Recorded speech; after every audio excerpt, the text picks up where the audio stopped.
An electric current is passed through a circuit containing two wires of same material. तो current pass हो रहा है एक wire से जो सेम मटेरियल के हैं connected in parallel. If the length and radius of the wires are in the ratio then the ratio of the current passing through the wire will be. Parallel में अगर connect है तो voltage क्या रहेगा? Constant. और V equals to I R होता है. ये क्वेश्चन तो हम ऑलरेडी कर चुके थे. तो I inversely proportional to R हो जाएगा. और रेजिस्टेंस की जगह लिख सकते हैं rho L by A. Area की जगह हो जाएगा pi R square upon rho L. It means current is directly proportional to R square by L. ठीक है. सुन रहे हो? Yes sir. लेंथ का रेशियो दिया है 3:2. अब लेंथ डिनोमिनेटर में आ रहा है तो करंट की रेशियो निकालने के लिए 2:3 ले लेंगे. और रेडियस का रेशियो दिया हुआ है 2:3. तो 2:3 का स्क्वायर 4:9 तो हो जाएगा 8:27. This is the correct answer. Clear है भाई सभी को? तभी आगे बढ़ेंगे हम लोग. Yes sir. टेम्परेचर बढ़ाने से स्पेसिफिक रेजिस्टेंस ऑफ कंडक्टर और सेमी कंडक्टर पे क्या असर पड़ता है? टेम्परेचर को इंक्रीज करने से कंडक्टर और एलॉयज में रेजिस्टेंस बढ़ता है. अल्फा पॉजिटिव होता है टेम्परेचर कोफिशिएंट ऑफ रेजिस्टिविटी. तो रेजिस्टेंस बढ़ता है. जबकि सेमी कंडक्टर और इलेक्ट्रोलाइट में रेजिस्टेंस कम होता है. उसके लिए अल्फा निगेटिव होता है. ठीक है. So increases for conductor and decreases for semiconductor. Temperature बढ़ाने से ये फ़र्क पड़ता है. ये हम लोगों ने क्लास में भी डिस्कस किया है, ऑफलाइन बैच में भी. अलॉय में तो जीरो होता है. एलॉय में जीरो होता है? किसने कह दिया तुमसे? ऐसे ही पूछ सर. एलॉय में हाँ अल्फा की वैल्यू पूछ रहे हो? अल्फा ना, अल्फा कह रहे हो यस कि सर. नहीं? जीरो नहीं होता. Yes sir. मतलब जीरो को अप्रोच करता है. जीरो नहीं होता, जीरो को अप्रोच करता है. मैं रेजिस्टेंस समझ रहा था. ठीक है. जीरो नहीं होता, जीरो को अप्रोच करता है. ठीक. Yes sir. अगला क्वेश्चन है, मैं अलॉयज को क्यों यूज़ करते हैं स्टैंडर्ड रजिस्टर्स बनाने के लिए? क्यों करते हैं? क्योंकि एलॉय में हाई टेम्परेचर. टेम्परेचर बढ़ने के साथ रेजिस्टेंस में ज़्यादा चेंज नहीं आता. उसका जो अल्फ़ा होता है वो लो होता है, ज़ीरो को अप्रोच करता है. अल्फ़ा मतलब कि टेम्परेचर में चेंज को बताता है, चेंज कम आता है. तो low temperature coefficient of resistivity. और ये वाली बात तो हम 10 से जानते हैं कि उसका हाई स्पेसिफिक रेजिस्टेंस होता है एलॉय का. ओके बोलो. Yes sir. Yes sir. एक कांस्टेंट वोल्टेज अप्लाइड किया जा रहा है two ends of a uniform metallic wire. Uniform metallic wire. Heat H is developed in it. ठीक है. एक दूसरा वायर लिया है, वो भी सेम मटेरियल का बना है, मतलब रो सेम है. Double the radius, radius double है, एंड ट्वाइस द लेंथ. तो आपको ये बताना है कि हीट का रेशो क्या होगा. देखो यहाँ पे हमेशा याद रखो हीट के कई फॉर्मूले होते हैं निकालने के. एक I²RT होता है, एक V²/R×T होता है. जिन्होंने अभी ये नहीं पढ़ा है टॉपिक वो ये याद रखें, ये फॉर्मूले 10th में भी थे. जब भी वोल्टेज कांस्टेंट हो तो हम लोग फॉर्मूला ये वाला लेते हैं. जब भी करंट कांस्टेंट हो तो ये लेते हैं, और जब दोनों कांस्टेंट हो तो ये लेते हैं. तो इसमें कांस्टेंट वोल्टेज बोला गया है तो फॉर्मूला लेंगे H = V²/R×T. यानी कि heat is inversely proportional to resistance. जिसका रेजिस्टेंस ज़्यादा उसके लिए हीट कम. ठीक है. तो resistance inversely proportional to R, और R का formula rho L by rho तो कांस्टेंट है, और A की जगह हम रख सकते हैं πr². बेसिकली इस तरह का काम अभी हमने किया भी था. तो हीट जो है वो हो जाएगा directly proportional to R²/L.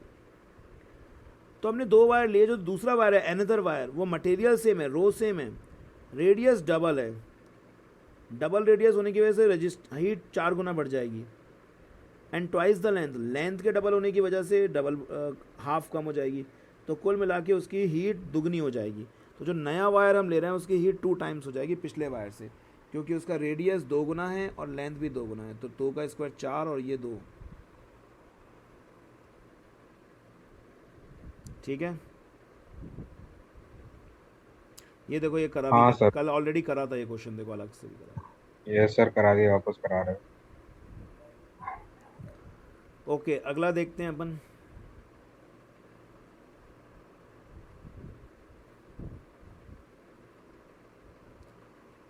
Potential difference V applied कर रहे हैं अक्रॉस अ कंडक्टर, मतलब ये बढ़ा रहे हैं पोटेंशियल डिफरेंस को, V से 2V कर रहे हैं पोटेंशियल डिफरेंस को। टेम्परेचर कांस्टेंट है, ड्रिफ्ट वेलोसिटी का क्या फ़र्क पड़ेगा? पोटेंशियल डिफरेंस बढ़ा रहे हैं पर टेम्परेचर कांस्टेंट है, तो ड्रिफ्ट वेलोसिटी का फॉर्मूला क्या होता है मुझे बताओ। ड्रिफ्ट वेलोसिटी का फॉर्मूला, ड्रिफ्ट वेलोसिटी का फॉर्मूला बोलो, भूल गए drift velocity? Minus E upon M V tau. Equals to U plus A T होता है, तो हम यहाँ पे रखते थे ए की जगह minus Q E by M या फिर माइनस ई बाई एम, और यहाँ पे टाउ रिलैक्सेशन टाइम। और ये क्वेश्चन ऑलरेडी अभी कुछ दिनों पहले नहीं तो अपन ने बैच में किया, तब भी तुम बता नहीं रही हो। ई की जगह हम V बाई एल रख सकते हैं। Yes sir. तो पोटेंशियल डिफरेंस को V से 2V किया गया है। टेम्परेचर कांस्टेंट होगा तो इसका मतलब क्या है, रिलैक्सेशन टाइम भी कांस्टेंट होगा, क्योंकि टेम्परेचर बढ़ा देते हैं तो रिलैक्सेशन टाइम कम हो जाता है, तो V से ये 2V हो जाएगा। अगर V से ये 2V हो रहा है तो ड्रिफ्ट वेलोसिटी क्या बनी रहेगी, 2 टाइम्स हो जाएगी, 2 टाइम्स हो जाएगी, C आ जाएगा। ठीक है, यस सर। Yes sir. समझ में आ गया सभी को? एक सेकेंड हाँ sir. V equals to E L होता है, E equals to V by L होगा, है ना? हाँ ठीक है। Yes sir. Yes sir. अगला क्वेश्चन देखते हैं, एक ऊपर करने के लिए इससे करेंगे। अब आपको इसके बीच का इक्विवेलेंट रेजिस्टेंस निकालना है। अभी आजकल इक्विवेलेंट रेजिस्टेंस बैच में चल रहा है, तो मैं चाहूँगा एक बार इसमें तुम लोग ट्राई करके मुझे बताओ क्या होगा इक्विवेलेंट रेजिस्टेंस। यहाँ से करंट जाएगा, ये है बैटरी। सर ये सर ये वैल्यूज दिख नहीं रहा सर ये सही। मुझे खुद भी नहीं दिख रहा, चिंता मत करो, ये बहुत कम छपा हुआ है इसमें। ये आई ऊपर थिंक 3 ओम है, 638। ये आई थिंक 8 है, हाँ ये ये आई 8। थिंक 30 है, और ये आई थिंक 6 है। Yes sir. छपा नहीं है सही, एक बार इसको ऐसे करके देखते हैं। ये 3 है मेरे ख्याल से, ये 6 है, ये 8 है, और ये 30 है, ऐसा ही है जहाँ तक। ठीक है, यस सर। एक बढ़िया वाला नया तरीका बताऊं तुम लोगों को। हाँ सर। यस सर बताइए। पोटेंशियल को तुम ऐसे भी बना के देख सकते हो, जैसे ये पॉइंट ए है, ये पॉइंट ए है, इसको बी लिख लो, तो ए बी, और इस पॉइंट को सी लिख लो। जब कोई नया रेजिस्टेंस आ जाए तो पॉइंट चेंज कर देना। ये ए पॉइंट है तो ये भी ए हो जाएगा। ठीक, अब देखो ए नो और सर, ये क्या किया सर आपने? देखो ये मैंने ये किया, इस पॉइंट का नाम ए है, इस पॉइंट का नाम बी है। ठीक है, यस सर। अब यहाँ तक कोई रेजिस्टेंस नहीं आ रहा ना बीच में, एक बार देख लूँ मैं। हाँ नहीं आ रहा ना हाँ कोई सर, बीच नहीं है, में, नहीं। तो इस पॉइंट का नाम भी ए हो जाएगा, potential same yes he sir. होगा। और यहाँ पे एक रेजिस्टेंस आ रहा है तो इस पॉइंट का नाम सी कर दिया मैंने, यस सर। अलग कुछ बना दिया पॉइंट। Yes sir. ठीक है, अब हाँ सर। अब डायग्राम को रीड्रॉ किया ए और बी के बीच में दोबारा से। ए से सी 3 ओम है, एक बार बीच में सी पॉइंट भी बना दिया। ए से सी 3 ओम है एक, और ए से सी एक और 3 ओम है, एक 3 ओम, एक और 3 ओम नहीं, एक और 6 ओम है। ठीक है, यस सर। सी से भी एक 8 ओम है, और ए से बी एक 30 ओम है। ठीक है, यस सर। अब देखो सॉल्व करना कितना आसान हो जाएगा। इस डायग्राम से ये बना लिया हमने। सर बस सीधा लाइन में कर दिया ना। हाँ, ओके, ए से सी देखो, एक 3 Yes, ओम था sir. ये, एक ए से सी एक 6 ओम था, एक ए से बी एक 30 ओम था, 30 है ना ये, हाँ 30 लिखा था शायद, और ये कहाँ था, एक सी से भी एक 8 ओम था। अब देखो इन दोनों को जोड़ दोगे तो 2 आ जाएगा, इन दोनों का पैरेलल 2 आएगा, 6 और 3 का पैरेलल तो आपको याद होगा 2 आता है, Yes. 6 into Yes, 3 sir. Upon 6 plus 3, 8 plus 2 10 हो गया, और 10 और 30 फिर से पैरेलल में हो गए, तो 10 into 30 upon 10 plus 30, so 300 upon 40, so it comes out to be 7.28 तो 5. 5, 1.5 7.5, C is the answer। Yes, ठीक sir. है, आ गया. समझ में आया? Yes, sir. ओके, अगला क्वेश्चन देखते हैं हम लोग।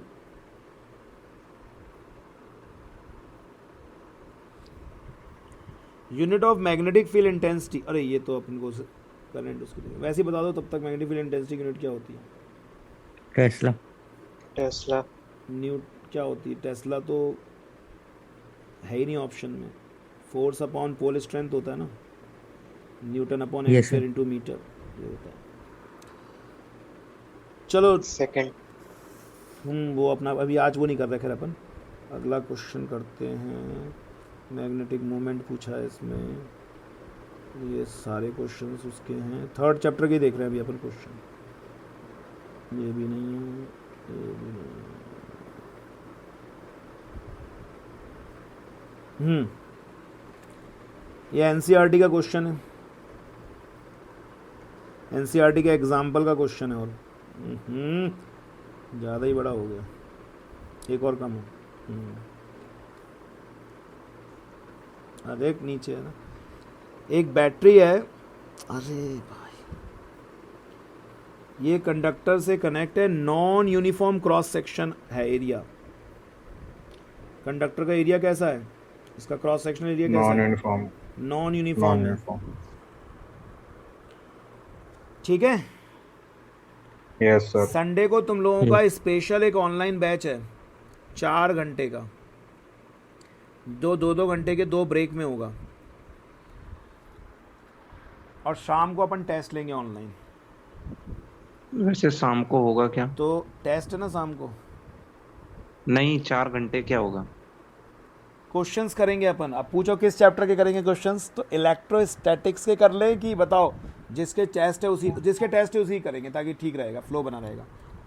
तो हाँ, हम 5 5, 6, 7 चैप्टर के, कौन सा चैप्टर का टेस्ट है बताओ, 5 का था कि 6 का था, 5th और 6th.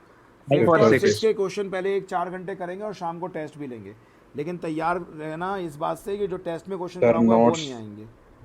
Sir, notes तो नोट्स डाल में दो फाइंड sir. आउट ढूंढ रहा था कहाँ है डले हैं, मैं नोट्स देख ही रहा था कहाँ डले हुए हैं। एक बैटरी है, वो कंडक्टर से कनेक्ट है, non uniform cross sectional area है उसका, कौन सी क्वांटिटी उसमें कांस्टेंट बनी रहेगी?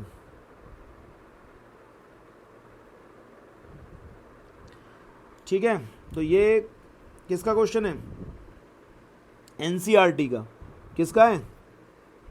NCERT. एनसीईआरटी। पहला ऑप्शन है इलेक्ट्रिक फील्ड कांस्टेंट रहेगी, drift speed, electric fourth field option and भी है क्या? करेक्ट। फोर्थ होगा पक्का, डेफिनेटली फोर्थ होगा, करंट ओनली। Sir, ठीक 4th. है, अब एक फोर्थ है वो, ठीक है, वो तो मार्किंग स्कीम से भी पता पड़ जाता है, लेकिन क्यों गलत है नहीं वो भी सर. देखना है, क्यों गलत है अपन को वो भी देखना है। चलो देखते हैं। सबसे पहली बात याद रखो, करंट हमेशा कांस्टेंट रहता है। करंट हमेशा क्या रहता है? नॉन यूनिफॉर्म क्रॉस सेक्शन में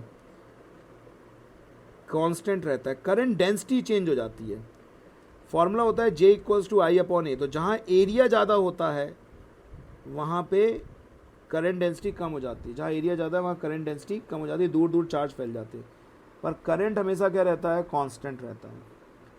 ठीक है, अब अगर हम बात करें Yes, sir. ड्रिफ्ट स्पीड की, ड्रिफ्ट स्पीड का formula I = NAVDE। Drift speed ध्यान से देखो, एरिया ऑफ क्रॉस सेक्शन पे डिपेंड कर रहा है। ठीक है, ड्रिफ्ट स्पीड किस पे डिपेंड कर रहा है? Area. Area of cross section पे डिपेंड कर रहा है। तो इसका मतलब एरिया वेरी करेगा तो ड्रिफ्ट स्पीड भी क्या करेगी? Very. वेरी करेगी। Electric field, electric field length पे डिपेंड करती है। तो जैसे जैसे हम आगे बढ़ते जाएंगे इलेक्ट्रिक फील्ड कांस्टेंट नहीं रहेगी, ये वेरी करेगी। ठीक है, इलेक्ट्रिक फील्ड तभी कांस्टेंट रहती है जब यूनिफॉर्म सेक्शनल होता और वहाँ पे पैरेलल फील्ड लाइंस बनती। यहाँ पे नॉन यूनिफॉर्म क्रॉस सेक्शन है। ठीक है, तो फील्ड लाइंस कुछ ऐसे जा रही होंगी, इसी के अंदर से होके जा रही होंगी। चार्जेस का डिस्ट्रीब्यूशन कैसा है, कांस्टेंट है कि डिफर कर रहा है? चार्जेस का डिस्ट्रीब्यूशन वेरी कर रहा है, वेरी कर रहा है। क्यों कर रहा है वेरी? क्योंकि नॉन यूनिफॉर्म क्रॉस सेक्शन है, इसलिए इलेक्ट्रिक फील्ड कांस्टेंट नहीं रहेगी। इलेक्ट्रिक फील्ड कांस्टेंट तब तक रहती है जब तक चार्जेस का डिस्ट्रीब्यूशन एक जैसे हो। जैसे हम पढ़ चुके हैं, पॉजिटिव चार्ज है, नेगेटिव चार्ज है, तो ऐसे यूनिफॉर्म इलेक्ट्रिक फील्ड बनती थी इसकी। ठीक है, तो यहाँ पे आंसर वही रहेगा, fourth. Okay, Yes, sir. 3 resistances हैं हमारे पास। काफ़ी क्वेश्चन है करंट इलेक्ट्रिसिटी के, मेरे ख्याल से करंट इलेक्ट्रिसिटी के बाद बाकी चैप्टर तुरंत हो जाएंगे क्योंकि इससे काफ़ी क्वेश्चन है। 3 रेजिस्टेंसेज हैं जिनकी वैल्यू है R1, R2, R3, connected in series में बैटरी से। R1 कैरी कर रहा है करंट 2 एम्पियर का, अरे 2 एम्पियर बोला है, सीरीज में लगे 2 एम्पियर का R1 में। इसमें क्या पागलों सी R2 बातें में। कर रहे हैं, R2 में भी 2 एम्पियर ही होगा, सीरीज में लगे हैं तो। R2 का रेजिस्टेंस दिया है 3 ओम, सबकी अलग अलग बातें दी हैं, बताओ। इसका रेजिस्टेंस दे दिया है, इसमें करंट दे दिया है, तो करंट तो इसमें भी वही रहेगा 2 एम्पियर, और इसमें दे दिया है पावर कितना है, R3 में 6 पावर, watt। पावर कितना है, 6 वाट। अब आपको इसके अक्रॉस का वोल्टेज निकालना है। तो वोल्टेज के लिए हमें 2 चीज़ें पता होनी चाहिए, करंट और रेजिस्टेंस। करंट तो पता पड़ ही गया 2 एम्पियर है क्योंकि सीरीज में सेम ही रहेगा करंट। ठीक है, रेजिस्टेंस हम पावर वाले कॉन्सेप्ट से निकाल लेंगे। पावर का फॉर्मूला क्या होता है, तो देखो कैसे करेंगे सॉल्व। करंट तो हमें पता पड़ ही गया 2 एम्पियर है क्योंकि तीनों सीरीज में कनेक्टेड थे। जो बच्चे पेपर नहीं लगा रहे ना, ऐसा खेल होने वाला है उनके संग, क्योंकि सिर्फ आपको पेपर्स में क्वेश्चंस की प्रैक्टिस करनी है, थ्योरी पढ़ के कुछ नहीं होने वाला। 6 वाट, करंट 2 का स्क्वायर 4, तो रेजिस्टेंस आ गया अपने पास 3/2। ठीक है, तो वोल्टेज आ जाएगा IR, I 2 था, ये 3/2, और आंसर आ जाएगा 3 ओम, नहीं 3 वोल्ट, वोल्ट निकालना था ना, C। कुछ समझ में आया? Yes, sir, आ गया। Yes sir. मोस्ट इंपॉर्टेंट फॉर्मूले याद करना है ना, बिल्कुल फॉर्मूले याद करना है। फॉर्मूले और जो नोट पॉइंट नहीं बताता मैं किसी टॉपिक को पढ़ाने के बाद, इससे कंक्लूजन क्या क्या ड्रॉ हो रहे हैं, बस वही याद करना है आर्यन। ठीक है, Okay, sir. डेरिवेशन देख लेना बस एक बार, लेकिन कोई मतलब तो है नहीं। तुम इतने क्वेश्चन देख तो रहे हो, क्या डेरिवेशन का यूज हो रहा है? Yes, sir. एक स्ट्रेट लाइन प्लॉट दिया है इन्होंने, टर्मिनल पोटेंशियल डिफरेंस, ये तो क्वेश्चन मैंने कराया हुआ है। V और I के बीच का ग्राफ दिया हुआ है आपको इंटरनल रेजिस्टेंस निकालना है। V equals to E minus IR होता है, याद है? हाँ sir. Straight line graph Yes, बनता था और sir. इसका जो स्लोप होता था वही इंटरनल रेजिस्टेंस को शो करता था। इंटरनल और जो इसका स्लोप होगा वो कितना हो जाएगा, 5.6 डिवाइडेड बाय 2, यानी कि कितना आ जाएगा 2.8। अच्छा, इंटरनल रेजिस्टेंस निकालना है तो R आ जाएगा, उसमें क्या दिक्कत है? याद रखना, अगर ये ग्राफ V और R के बीच का होता तो इसी से I निकल जाता। अभी ये ग्राफ V और I के बीच का है तो इसी से R निकल जाएगा। ठीक है, Yes, sir. तो 2.8 ओम। समझ में आया? हाँ sir. A 10 meter long wire of uniform cross section and 20 ohm resistance is used in a potentiometer। बहुत बेसिक क्वेश्चन है, पता है क्वेश्चंस बहुत बेसिक है, बस आपको कॉन्सेप्ट क्लियर होने चाहिए और थोड़ी स्पीड होनी चाहिए क्वेश्चन में, पढ़ने की स्पीड होनी चाहिए और क्वेश्चन को जल्दी सॉल्व करने की। आपको पता है ज़्यादा से ज़्यादा आप तो मॉक टेस्ट देने चाहिए।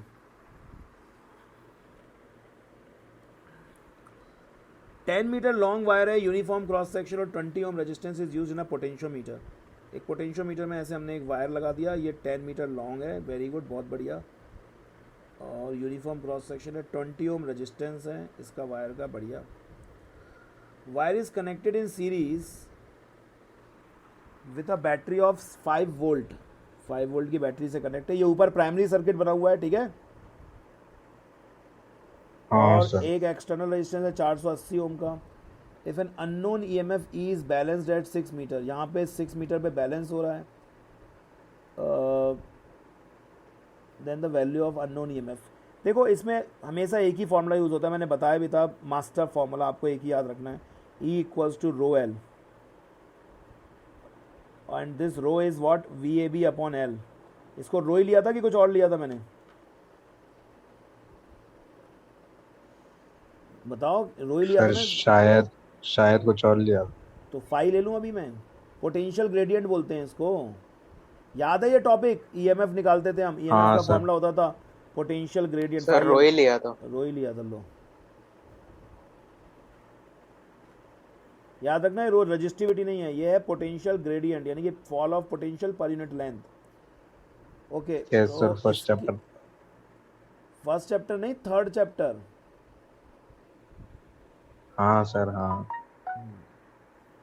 अच्छा, ये पोटेंशियल ग्रेडियंट के बारे में बोल रहे हो, ठीक ठीक। यस सर, वही कह रहा था। तो वी ए बी कैसे निकालते हैं अपन, I A B into R A B. आप अगर देख लो, अगर विश्वास ना हो, मैंने यही एक मास्टर फॉर्मूला बताया और मैंने कहा इसी सारे क्वेश्चन सॉल्व हो जाते हैं, और मैं उसी फॉर्मूले से कर रहा हूँ क्वेश्चन।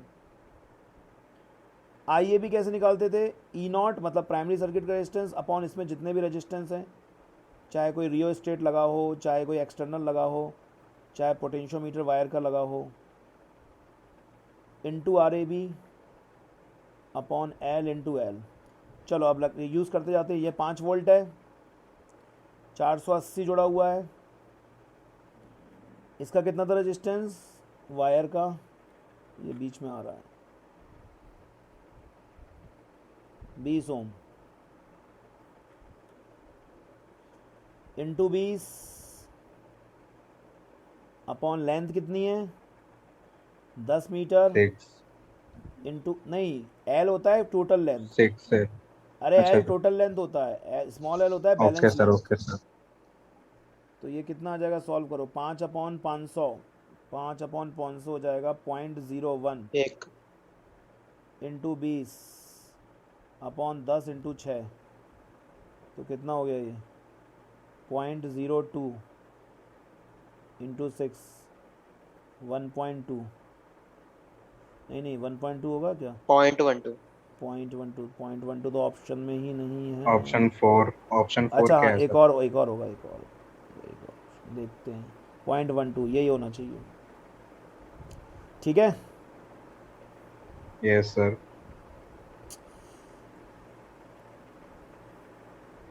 फिर से बताऊं कि समझ में आ गया, यस सर, आ गया। यही एक फॉर्मूला होता है, E equals to rho L, rho की जगह लिखते हो आप V A B upon L, voltage की जगह लिखते हो R A B into I A B upon L, और इस आई ए बी की जगह लिखते हो E naught upon total resistances जितने भी हैं, ठीक। हाँ सर। अंजलि यादव कौन है भाई, 10th क्लास की तो नहीं है, देखता हूँ। यहाँ तक समझ में आ गया, यस Yes, सर, आ गया। ये तो 4th चैप्टर के क्वेश्चन शुरू हो गए। अच्छा, क्वेश्चन भी ऐसे दिए ना उन्हें कि पहले फर्स्ट के फिर सेकंड के तरीके से अरेंज करके दिए हैं। असर्शन रीजन का कोई क्वेश्चन ही नहीं है करंट इलेक्ट्रिसिटी से।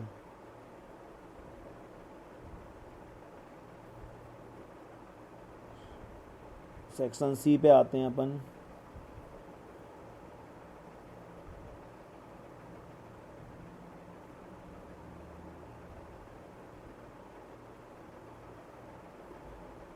दैट्स इट, कोई क्वेश्चन नहीं है।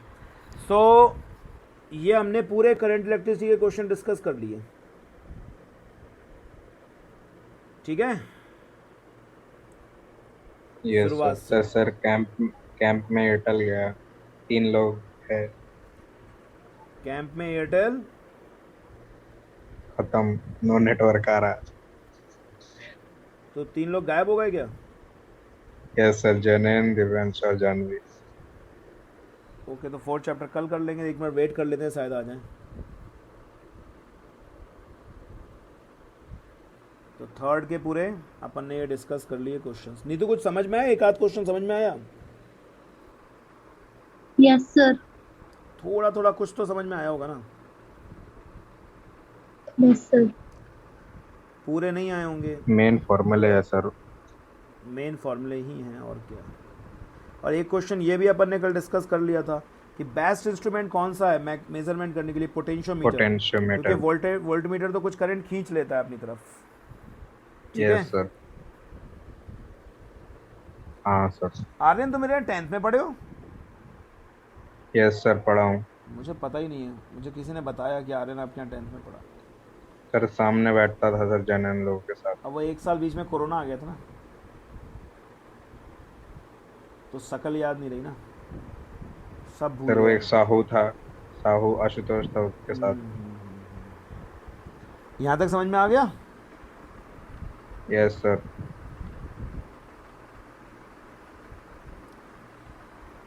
आ गए इन लोग? नहीं आए? नो सर, नेटवर्क गया हुआ है। अरे यार, कैंप में बड़ा प्रॉब्लम है। गाँव है सर, गाँव। नहीं, कभी कभी जाता है। अतुल क्या कर रहा है यार? क्यों सांप बना रहा है? ज़्यादातर क्वेश्चन वैसे अपन डिस्कस कर लिए हैं। अब 4th के करने हैं, 5th के करने हैं। कल 4th 5th के एक साथ ही कर लेंगे और फिर 6th 7th के कर लेंगे, ठीक है। क्योंकि अपन को 5th Yes, sir. 6th 7th के चैप्टर्स के क्वेश्चन भी लगाने हैं ना, इसलिए।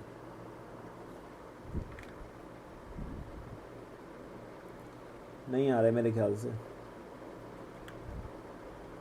यस सर, नहीं आएंगे। क्या अपन डिस्कस कर लेंगे? बोलो, रिकॉर्डिंग तो डली जाएगी। मर्जी सर। पहले पन्ने पे तो, पहला 2 पन्ने तो अपने हो ही चुके। जानवी आ रही है, कनेक्ट हो रही है दोबारा।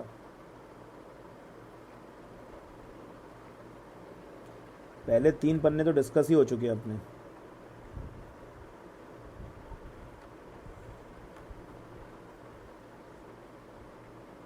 पहले 3 पन्ने डिस्कस हो चुके हैं, पहले इवन 4 पन्ने। Yes sir.